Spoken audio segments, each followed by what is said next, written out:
Hello dear students, welcome in ASC starter.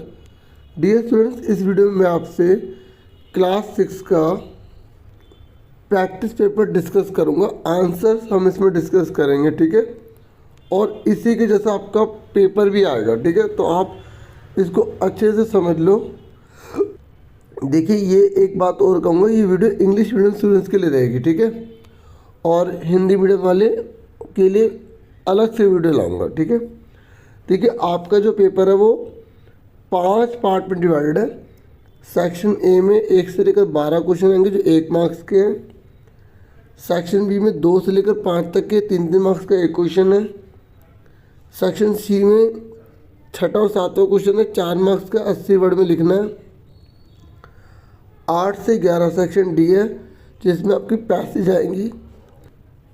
Passage आएंगी आपको वो करनी है। 6 नंबर की एक है, 24 नंबर की है, ठीक है। और 12वां क्वेश्चन आपका मैप वर्क आएगा, ठीक है। तो और जो बच्चे विजुअली इम्पेयर्ड हैं वो मैप की जगह अलग क्वेश्चन करेंगे जिसमें आंसर्स देने होंगे। तो पहला क्वेश्चन है, अन्य लोगों को नकारात्मक रूप से आंकना या उन्हें हीन समझना कहलाता है। ठीक है, मैं इंग्लिश मीडियम में वीडियो डिस्कस करूँगा, ठीक है। हिंदी मीडियम की अलग वीडियो आएगी। टू जज अदर पीपल नेगेटिवली और see them as inferior is called. देखो, जब हम किसी को नेगेटिवली समझते हैं ना, मतलब उसके बारे में हमारी सोच गलत है, घटिया है, तो उसको इन चारों में से क्या कहा जाता है? तो उसको बोला जाता है प्रेजुडाइज, ठीक है। और अगर आप ऊपर वाला नहीं करते तो नीचे वाला करेंगे। एक बात बता दूं, आपको एग्ज़ाम में आंसर लिखने होते हैं बच्चों। आप पहली बार 6th क्लास में आए तो बच्चों को पता नहीं होता पेपर करना कैसे है। तो क्वेश्चन नंबर 1 डाल के उसका जो नंबर 1 है उसका आंसर जो है ना, जैसे बी है तो वो लिख देंगे, ठीक है। ऐसे करना है, केवल आंसर करना है आपको। अब यह और लिखा है, और मतलब ऊपर वाला करो या नीचे वाला, दोनों में से एक करना है। ये कह रहा है when we bind all people in a single image. जब हम सभी लोगों को एक सिंगल इमेज में बांध देते हैं या make a firm impression about them, और उसके बारे में एक पक्का इरादा बना लेते हैं, तो उसे क्या बोलते हैं? स्टीरियोटाइप्स, पैराडाइज, जस्टिस या नन ऑफ दिस। तो उसे बोलते हैं बच्चों स्टीरियोटाइप्स, ठीक है। अब आगे देखो, उसके बाद नेक्स्ट है सेकुलरिज्म का मतलब क्या होता है। इन चारों में से आपको सेकुलरिज्म का मतलब बताना है। तो जो आंसर मैं वो बता रहा हूँ, ठीक है। सी आंसर है इसका। सेकुलरिज्म का मतलब होता है जिस कंट्री का कोई धर्म नहीं होता। इसका मतलब है कि जहाँ पर सभी धर्म को इक्वलिटी दी जाती है। पीपल ऑफ डिफरेंट रिलीजन्स या people of different religions and faith have the freedom to practice and follow their religion without any fear of discrimination. जहाँ पर लोगों को बिना किसी भेदभाव के अपना धर्म का पालन करने की आज़ादी दी जाती है ना, तो उसको बोलते हैं हम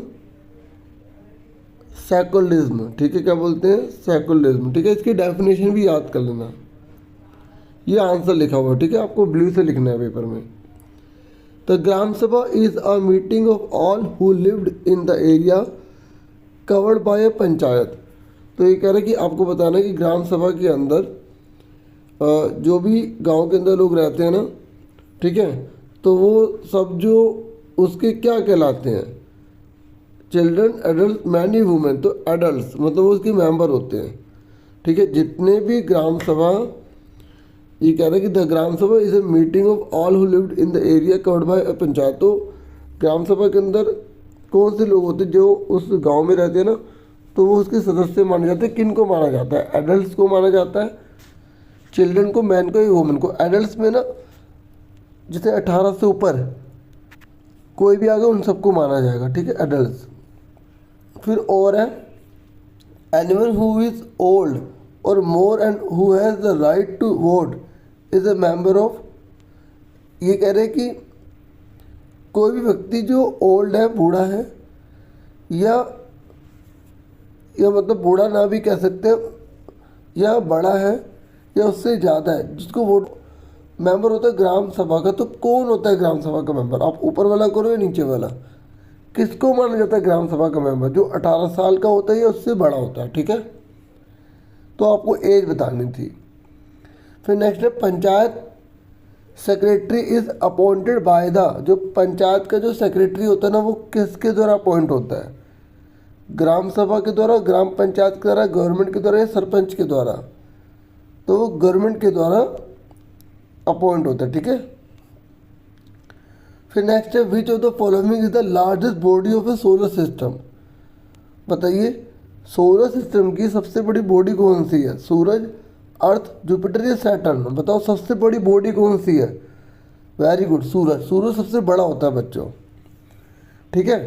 अगर आप ऊपर वाला नहीं करते तो नीचे वाला कर सकते हो कि अर्थ की सन से कितनी दूरी है, अर्थ की सन से कितनी दूरी है, 15 करोड़ किलोमीटर, ठीक है। कितनी दूरी है आपको ये बताना है, या 25 करोड़ किलोमीटर, 15 लाख या 20 किलोमीटर, तो वह 15 करोड़ किलोमीटर, ठीक है। ए आंसर है। फिर कह रहा है how many times can you generally see full moon night in a month, बताओ एक महीने में आप पूरा चांद कब देखते हैं, बताइए कितनी बार देखते हैं एक महीने में, एक बार देखते हैं, ठीक है। अब निकलने वाला ना 1-2 दिन में, अभी आप देखना, ठीक है। अब the pole star indicates the direction, जो पोल स्टार होता है ना, अभी भी आप देखोगे आसमान में आपको एक तारा दिखाई दे रहा होगा जो अपनी जगह स्थिर रहता है, तो वो कौन सी डायरेक्शन बताता है, तो वो बताता है आपको नॉर्थ डायरेक्शन, ठीक है। उसके बाद नेक्स्ट है the moons diameter is approximately that of the अर्थ, देखो जो चंद्रमा है और जो धरती है, तो चंद्रमा का जो डायमीटर होता है वो मून का कितना होता है, 1/4 होता है, कितना होता है, 1/4, ठीक है। नेक्स्ट, अब आप ऊपर वाला नहीं करते तो नीचे वाला कर सकते हो। ये कह रहा है in approximately how many days does the moon complete one revolution of the earth, धरती का एक चक्कर लगाने में मून को कितना टाइम लगता है, बताओ कितने दिन लगते हैं, 27 दिन लगते हैं, ठीक है। और अगर मैं आपसे पूछूं कि सूरज का एक चक्कर लगाने में धरती को कितना टाइम लगता है, तो आप कमेंट बॉक्स करके मुझे ज़रूर बताना, ठीक है। Next, the tools of hunter gatherers were made of, जो शिकारी होते थे ना और जो इकट्ठा करते थे सामान को, तो किसका टूल उनका बना होता, हथियार किसका बना होता था, हड्डी का, पत्थर का या लकड़ी का या सभी का, तो ऑल ऑफ दिस, ठीक है। अब हमारा 10th क्वेश्चन है by what name are the people who used to live in the Indian subcontinent 2 million यानी कि 20 lakh year ago on the basis of method of arranging their food known as, देखो जब हमने food को arrange करा तो आपको बता रहा है कि इनमें से कौन सी प्रजाति जो है 20 लाख साल पहले रहती थी, ठीक है, इंडियन सब कॉन्टिनेंट पे, आर्यंस, हड़प्पा, हंटर गैदरर्स या none of this, hunter gatherers, ठीक है, जो शिकार कर कर अपना जीवन यापन करते थे वो रहते थे, ठीक है। Why did hunter gather move from one place to another, ये कह रहा है कि जो हंटर गैदर है वो एक जगह से दूसरी जगह क्यों मूव करते थे। देखिए वो इसलिए तो मूव करते थे क्योंकि उनको रिसोर्स जहाँ मिलेगा वहीं तो जाएंगे, साधन जहाँ मिलेंगे, अगर एक जगह पर ख़त्म हो जाएंगे तो दूसरी जगह जाएंगे। तो ये लिखा है after exhaustion of the available resources of given place, मतलब अगर एक जगह जहाँ पर वो रह रहे होते थे वहाँ संसाधन ख़त्म हो जाते थे तो वो दूसरी जगह चले जाते थे। दूसरा, in search of seasonal fruits and plants, और देखो कुछ जो फसलें होती हैं वो कुछ मौसम में उगती हैं, तो वहाँ पर जब वो रहते थे वो फसलें अगर नहीं उगती थी या खाने पीने का सामान नहीं होता था तो वो दूसरी जगह चले जाते थे, ठीक है। नेक्स्ट क्वेश्चन है for what works did the Hunter gather use fire, ये जो हंटर गैदर है ये आग का इस्तेमाल किस लिए करते थे, बताओ किस लिए करते थे। देखो क्या ये लाइट के लिए करते थे, क्या ये मीट को रोस्ट करने के लिए करते थे, या जानवरों को डराने के लिए, ऑल ऑफ द अबव, ये तीनों सही हैं। जब तीनों सही होगा तो डी पर टिक कर देंगे, ऑल ऑफ द अबव। ठीक है, तो आपका सेक्शन ए क्लियर हो गया। अब सेक्शन बी देखिए, ये आपको 3 मार्क्स में लिखना है।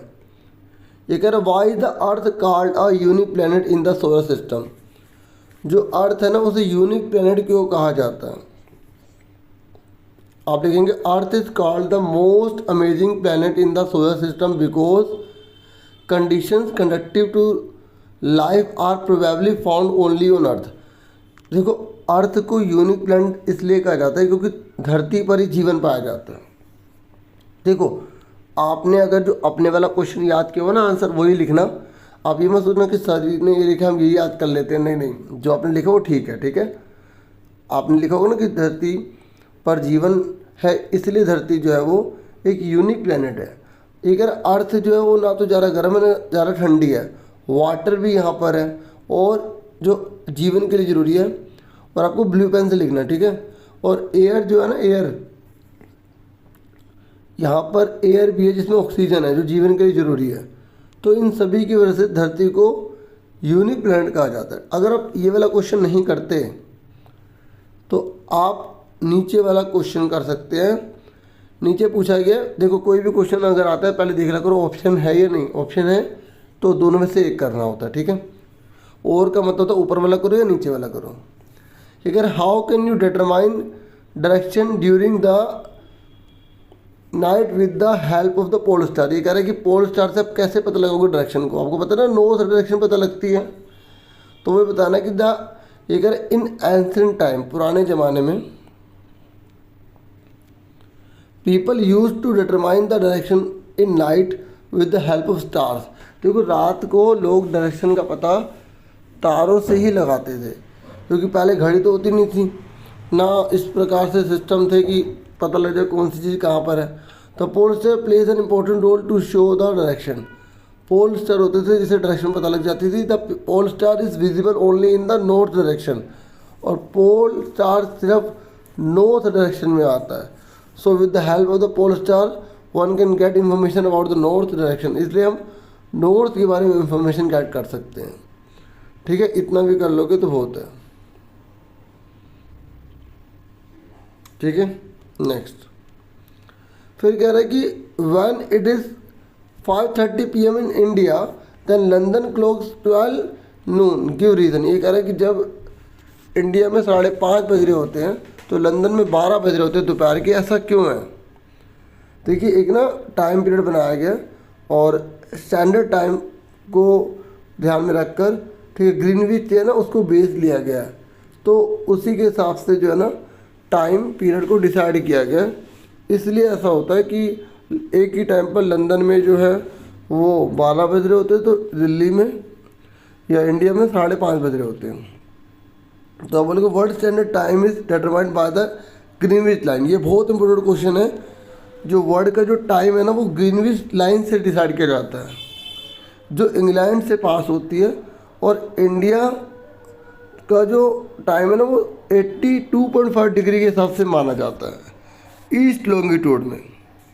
ठीक है, इंडिया अगर एग्जाम में आ जाए ना कि इंडिया का स्टैंडर्ड टाइम किसकी बेस पर है, 82.5 डिग्री पर। ठीक है, और अगर टाइम का बेस कौन लिया जाता है, ग्रीनविच लाइन, क्योंकि इसी के अंदर क्वेश्चन बन के आ जाते हैं ना। ठीक है, और India is located to the east of the Greenwich line. ठीक है, इंडिया जो ग्रीनविच के ईस्ट में है और इसलिए 5 घंटे और आधा घंटा और इसका गैप आ जाता है। इसलिए इंडिया में 5:30 बज रहे होते हैं जबकि लंदन में 12 बज रहे होते हैं। फिर नेक्स्ट है why did people who grow crops have to stay at the same place for long time. जो लोग खेती करते थे वो एक ही जगह पर लंबे समय तक क्यों रहते थे। भाई देखो, खेती करेंगे तो उसके लिए पानी देना पड़ेगा, फसल उगेगी कटेगी तभी तो उसकी ध्यान रखना पड़ेगा, इसलिए रहते थे। बस अपनी लैंग्वेज में बना के लिख दो कि भाई यहाँ पर the cultivator had to stay in one place for long time because when people started doing agriculture they had to stay in one place for a long time to take care. यहाँ से लिखना बस एक ये लिख देना, to take care of them, उनका ख्याल रखने के लिए। From sowing seeds to ripening of crop, बीज को बोने से लेकर फसल के पकने तक रहते थे वो, ठीक है। और इरिगेटिंग करने के लिए, पानी डालने के लिए, और वीड्स को हटाने के लिए, फालतू पौधे उग जाते ना इसलिए, ठीक है। तो यहाँ से लेकर यहाँ तक कर लो, ठीक है, इतना बहुत है। और भी बहुत सारे काम होते हैं, जैसे पक्षियों को भगाना, जानवरों को भगाना, इसलिए लोग एक ही जगह रहते थे, ठीक है।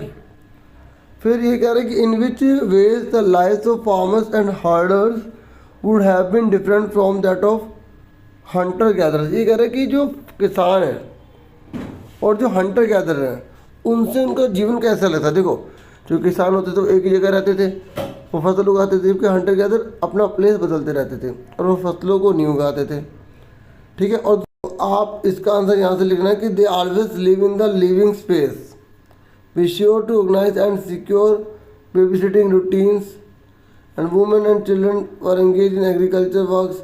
जो औरतें हैं वो खेती बाड़ी में लगी रहती थी, और डोमेस्टिकेट मतलब जानवरों को पालना, इस तरीके से लगी रहती थी।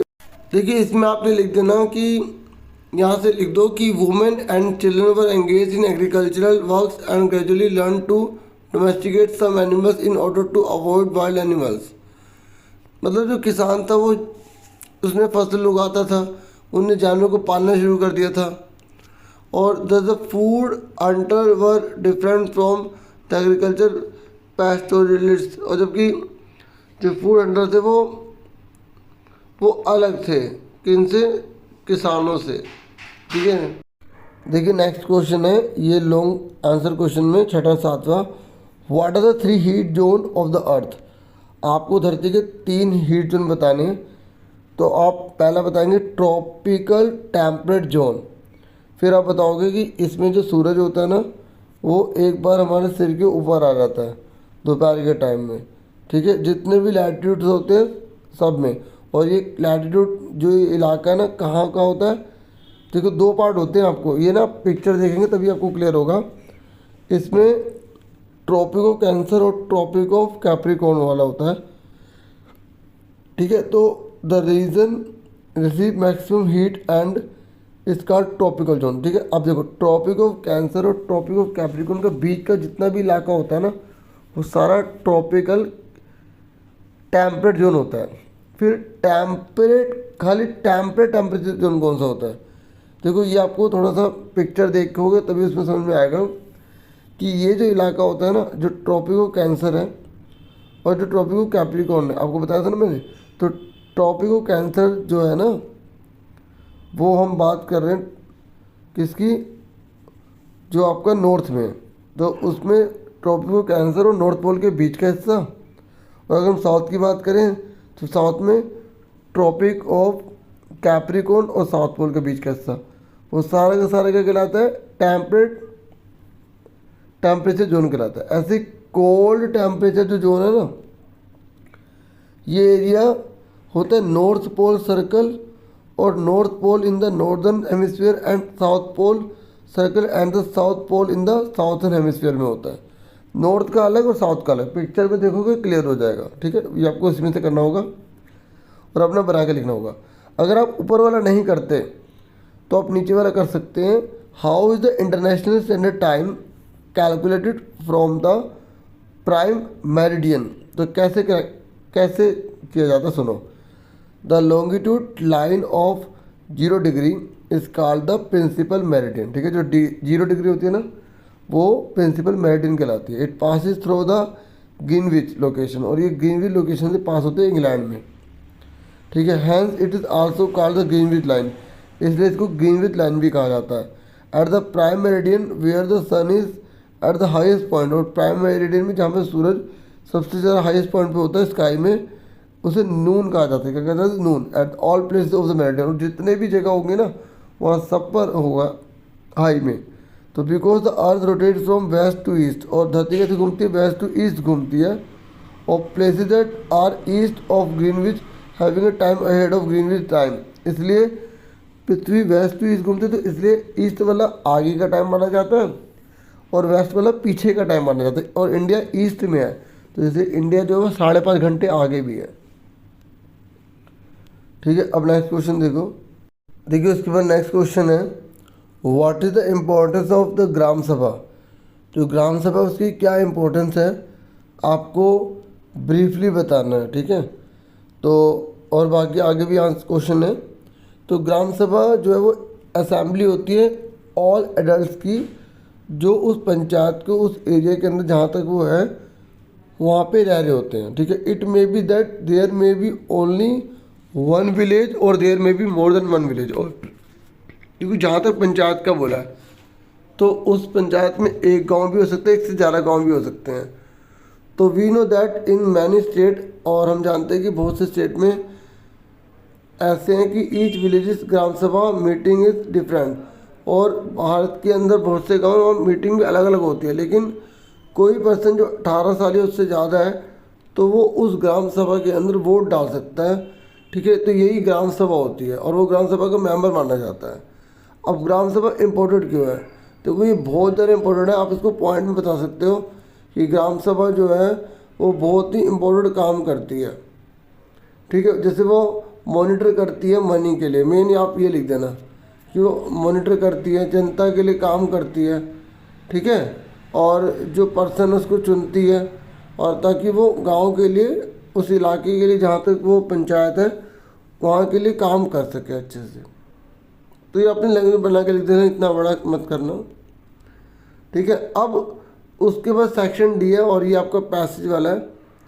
तो आप पैसेज पढ़ेंगे तो इसके आंसर आराम से बता सकते हैं, ठीक है। जैसे डिस्क्रिमिनेशन हैपन्स व्हेन, ये कह रहा है भेदभाव तब होता है जब लोग प्रेजुडिस करते हैं या स्टीरियोटाइप्स करते हैं। If you do something to put other people down, और अगर तुम किसी दूसरे लोगों को नीचे दिखाते हो, if you stop them from taking part in, और उन्हें कहते हो कि आप इस एक्टिविटी में पार्ट नहीं ले सकते, जॉब नहीं कर सकते, और उनको किसी एरिया में रह नहीं सकते, पानी नहीं लेने दे सकते, पानी पीने नहीं दे सकते, तो इस तरीके से ये सब भेदभाव होते हैं और ये नहीं करने चाहिए। अब इसके बेस पर हमने पढ़ लिया। क्वेश्चन है, कह रहे कुछ लड़के जो होते हैं वो लड़कियों पे रिमार्क करते हैं कि लड़कियां जो है वो गेम नहीं खेल सकती, ठीक है। तो अब बताओ लड़के इस प्रकार की बात कर रहे हैं तो ये क्या कहलाएगा, लिबर्टी, स्टीरियोटाइप, इक्वलिटी, या नन ऑफ दिस। स्टीरियोटाइप कहलाएगा क्योंकि एक सोच बनी हुई है, ठीक है। फिर ये बोला कि English is the best language, English अच्छी लैंग्वेज है, बाकी सब लैंग्वेज बेकार है, तो ये क्या कहलाएगा, ये भी एक स्टीरियोटाइप कहलाएगा, ठीक है। उसके बाद ये कह रहा है कि डिस्क्रिमिनेशन कब नहीं होगा, इनमें से कब भेदभाव नहीं माना जाएगा। देखो, जब लोग हर किसी के धर्म, हर किसी की लैंग्वेज को फ्रीली एक्सप्रेस कर पाए बिना किसी भेदभाव के, तो मैंने सिर्फ इसमें आंसर बता दिया अल्लाह, ठीक है। और यहाँ बोल रहा है कि अगर किसी को एक्टिविटी करने से रोक दो तो भेदभाव है, ठीक है। और कुछ लोगों को नीचा दिखाओ, ये भी भेदभाव है। तो कौन सा भेदभाव नहीं है ये पूछा था, तो सी आ जाएगा, ठीक है। फिर नेक्स्ट है, अगर ऊपर वाला करते हैं नहीं है तो नीचे वाला, कौन सी स्टेटमेंट डिस्क्रिमिनेशन से जुड़ी नहीं, भेदभाव से नहीं जुड़ी हुई। अब लड़का लड़की जो है वो फ्रेंडली है और क्रिकेट मैच खेले तो ये भेदभाव से नहीं जुड़ी हुई, डिस्क्रिमिनेशन से नहीं जुड़ी, ठीक है। फिर आपकी एक और पैसेज आएगी, ठीक है। Afsana, even now we are suppose to go home as soon as we finish playing. तो अफसाना कह रहे कि जैसी गेम खत्म होगी हम घर जा सकते हैं। The boy go here and there, लड़के इधर उधर जाते हैं, and can chit chat till late, और रात को देर तक बातें करते हैं। कोई नो वन से एनीथिंग, कोई इनसे कुछ नहीं कहता। आफ्टर कमिंग फ्रॉम स्कूल से आने के बाद आई हेल्प माई, जबकि लड़की कह रही कि मैं अपनी मम्मी की मदद कराती हूँ, ठीक है, और 2-3 घंटे घर में लगाती हूँ, मैं अपनी स्टडी भी करती हूँ, ठीक है, और फिर खेलने भी जाती हूँ। आई आल्सो हेल्प, मैं घर में मदद भी करती हूँ। लेकिन मेरा जो भाई है वो कहता है चाय लाओ, तो he makes it for himself.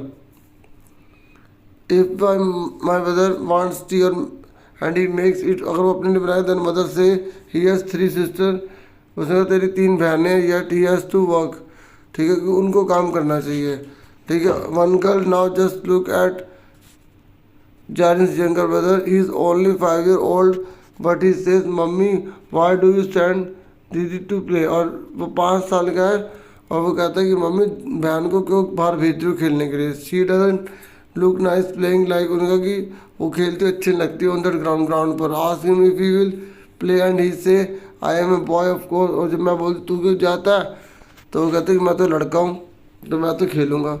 तो इस तरीके से भेदभाव देखे जाते हैं। तो आपको बताना कि अफसाना मदर स्टेटमेंट ही है 3 बहनें, ठीक है, yet he has to work, तो उन्हें काम करना चाहिए। तो ये कौन सी बात है? तो देखो यहाँ जेंडर डिस्क्रिमिनेशन हो रहा है, लिंग भेद हो रहा है, लड़कियों को काम करना पड़ेगा, लड़के काम नहीं करेंगे, तो ये भेदभाव ही तो है। फिर उसके बाद वाई जरीन्स यंगर ब्रदर, जो जरीन का छोटा भाई है, उसने कहा mummy why do you send दीदी, अब दीदी को खेलने के लिए क्यों भेजती हो? तो ये बताओ ऐसा विचार उसके मन में क्यों आया? क्योंकि जरीन अच्छी खिलाड़ी नहीं है, जरीन लड़की है, या वो अच्छे कपड़े नहीं पहने, या कोई भी नहीं, तो जरीन एक लड़की है, इसलिए ऐसा भेदभाव हुआ। फिर नेक्स्ट है अफसाना की माँ कहती है don't take her sons help in cleaning work because, Afsana mother do not take her sons, वो अपने बेटे की मदद नहीं लेती साफ़ सफाई में। क्यों नहीं लेती? क्योंकि वो लड़का है। हाँ, क्योंकि वो लड़का है। इस तरीके से भेदभाव होते हैं बच्चों। फिर आपकी एक और पैसेज आएगी, सुनीता पढ़ देता हूँ। सुनीता कहती है कि she was a young girl, वो जवान लड़की है, एंड लव करती है स्पोर्ट्स से, स्विमिंग से पसंद करती है। She was never too interested, उसे पढ़ाई में कभी मज़ा ही नहीं आता। After high school Sunita wanted to become a driver, तो वो ड्राइवर बनना चाहती है, मतलब तैराक बनना चाहती है। But she could not get into the, लेकिन उसे वो कोर्स ही नहीं मिलता। Instead she became a helicopter pilot, इसकी वजह वो हेलीकॉप्टर पायलट बनते। One day she found out that if she studied and train for it she could join the space mission, उसने कहा कि मैं स्पेस मिशन ज्वाइन कर लूँगी। And that is what she did, और जो उसने करा वो करके दिखाया। और Sunita William set a new record बना दिया। अब आपको बताना कि what did Sunita do after high school, high school के उसने क्या करा? स्विमिंग ट्रेनिंग करी थी, टीचिंग कोर्स करा था, डांसिंग या हेलीकॉप्टर पायलट कोर्स, हेलीकॉप्टर का पायलट कोर्स करा था उसने, ठीक है।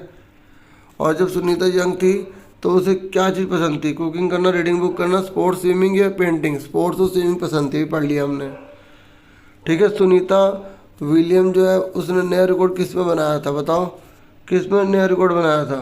तो उसने बनाया था longest space flight by women, ठीक है। लॉन्गेस्ट स्पेस फ्लाइट करी थी उसने, स्पेस के अंदर फ्लाइट करी थी, उड़ान भरी थी, ठीक है। फिर आपकी एक और पैसेज है, तो ये पढ़ देता हूँ, फिर आंसर आपको बताने हैं, इसी में से ढूंढ के बताने हैं, ठीक है। तो ये कह रहा है आज से 12,000 साल पहले और बहुत सारे चेंज आए क्लाइमेट के अंदर। देखो हिंदी में पढ़ सकते हैं, हिंदी में पेपर में लिखा हुआ आएगा, ठीक है। और बहुत बड़ी मात्रा में कंडीशन जो है चेंज हो रही है, ठीक है। और in many areas this led to the development of grassland, this is in turn led to increase number of deer, और देखो ग्रासलैंड को जब बढ़ाएगा तो हिरन बढ़ रहे हैं, ठीक है। एंटेलोप, गोट, शिप, ये सब जीवित हो पा रहे हैं, रह पा रहे हैं मतलब। तो जो इनका शिकार करते हैं ना वो इनको फॉलो करते हैं, ठीक है। उनकी फूड हैबिट्स हो गई, उनकी ब्रीडिंग हो गई, सीजन में कौन कौन से फसल मतलब कौन कौन जीव पैदा होते हैं। It is likely that this help the people to start thinking about herding and rearing this animals themself, fishing also become important. और इससे क्या हो, लोगों की मदद मिली, लोगों ने उनको पालना शुरू करा, उनकी देखभाल करना शुरू कर दी, और फिशिंग भी एक इम्पोर्टेंट हो गई। तो अब हमने थोड़ा सा पढ़ लिया, थोड़ा ब्रीफ पे बताया बच्चों आपको, ठीक है। देखो यहाँ पर सारे क्वेश्चन और आंसर हिंदी इंग्लिश दोनों में है, ठीक है। तो आप जो है यहाँ से पढ़कर और अच्छे से देख सकते हैं। देखिए पैसेज जो है ना मैंने थोड़ा तेज़ी से पढ़ी हैं, तो हो सकता है आपको कोई दिक्कत आ रही तो हिंदी में दिखा दूँ। ये देखो, ये पढ़ लो आप हिंदी में,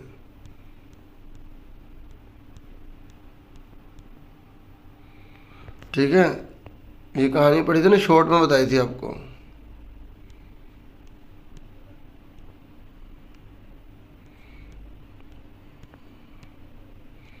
ये है ना, बारिश से पहले दुनिया की जलवायु में बड़े बदलाव आए, गर्मी बढ़ने लगी, कई क्षेत्रों के घास वाले मैदान बने, है ना।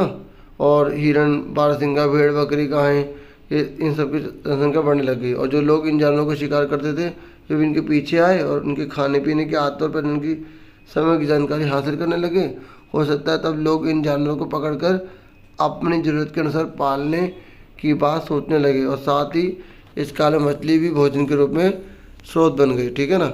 अब इसके बेस पर इन क्वेश्चन के आंसर आपको इसमें ढूंढ के बताने हैं।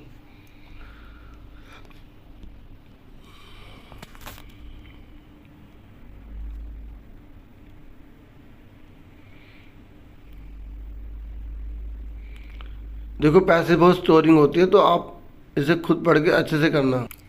देखिए पहला क्वेश्चन पूछा गया है यहाँ पर, what led to an increase in the animals that survived on grass around. तो किसकी वजह से जो है जानवर बहुत बड़ी मात्रा में बढ़ने लग गए। तो ऊपर पैसेज में लिखा था, ठीक है, कि ग्रास के बड़े बड़े मैदान बनने लग गए, तो जिसकी वजह से क्या हुआ, जानवर भी बहुत ज़्यादा बढ़ने लग गए। तो बुक ऊपर ही लिखा था ये सारा आंसर। तो यहीं से आपको ये सारा का सारा ये लिख देना था, ठीक है ना। तो पैसेज में ढूंढ के लिखना है आपको। और अगर ऊपर वाला नहीं करते तो नीचे वाला, what led to the development of grassland around 12,000 years ago, मतलब किस वजह से बढ़ने लग गए, क्योंकि जो वार्म कंडीशन आ गई। तो ये ऊपर वाला आंसर था ना कि क्यों बढ़ने लगे, तो इसका आंसर ये वाला था यहाँ तक, ठीक है ना। इस तरीके से मतलब पैसेज में भी ऑप्शन है आपको, ऊपर वाला करो नीचे वाला, ठीक है। उसके बाद नेक्स्ट है, why did hunters start seeking information about animals. अब हंटर जो है वो जानवर के बारे में क्यों सूचना लेने लगे, क्योंकि वो वहीं बसना चाहते थे। वो चाहते थे कि ये कब अपने बच्चों को पैदा करते हैं, क्या खाते हैं, कैसे रहते हैं, तभी तो वो उनका शिकार कर पाएंगे। तो ये भी सब पैसेज में था। और देखो जो मिलती जुलती लाइन होगी ना, जो मिलती जुलती लाइन होगी वो सारी उसमें ढूंढ के आप लिख देना आंसर। पहले खुद कर लो, फिर ये आंसर मैच कर लो। यहाँ तो बहुत बड़ा लिखा है ना, आप अपनी मर्जी से लिख लेना, छोटा भी लिख सकते हैं। फिर why did fish become an imported source of food. जो फिश है ना वो मुख्य भोजन कैसे बन गई थी, क्योंकि वहाँ पर फिश अवेलेबल होगी और भोजन उन्होंने खाया होगा, देखा होगा, तो और आराम से रिवर में मिल रही होगी। तो ये तो जैसे यहाँ लिखा ना,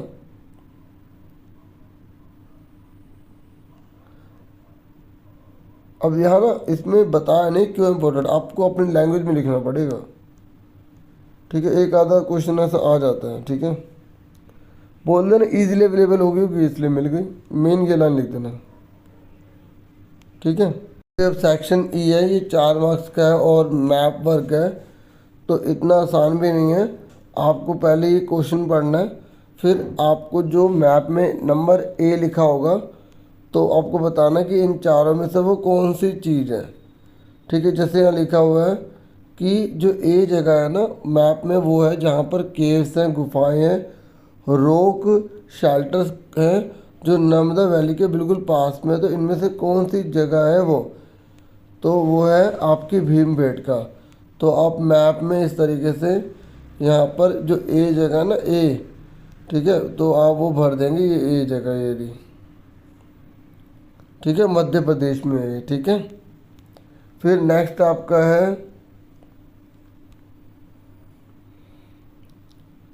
आपको आइडेंटिफाई करना बी, जहाँ पर ट्रेसेस मिले राख के, तो इनमें से कौन सी जगह पर मिले हैं, ठीक है। तो इसमें से मिले हैं आपको कुरनूल केव्स में, तो कुरनूल केव्स आपको जो है बी में भर देनी, ये एरिया आपको, ठीक है।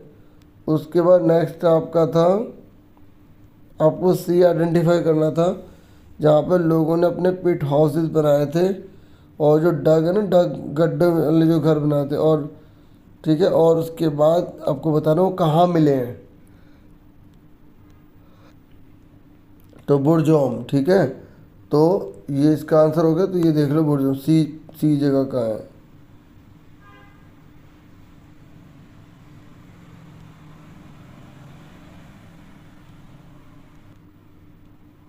ठीक है। ये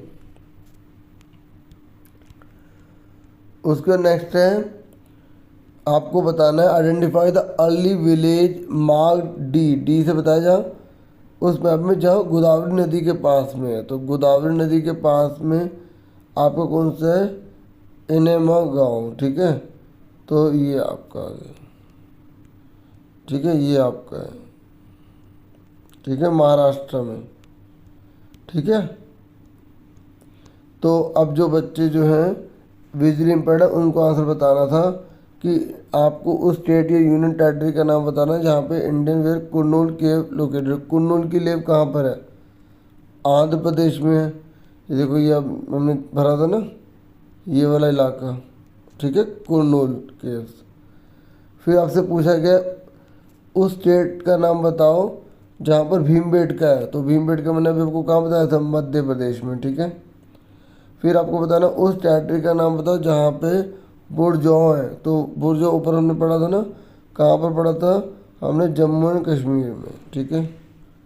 और उसके बाद हमें बताना था कि जो इनेमा गांव है वो कहाँ पर है, वो आपका महाराष्ट्र में, मैंने बता दिया। तो इस तरीके से पूरा पेपर समझा दिया। वीडियो को लाइक, चैनल को सब्सक्राइब जरूर कर देना। Thank you for watching and listening carefully. Take care all dear students. बाकी वीडियो भी डिस्क्रिप्शन में देख सकते हैं।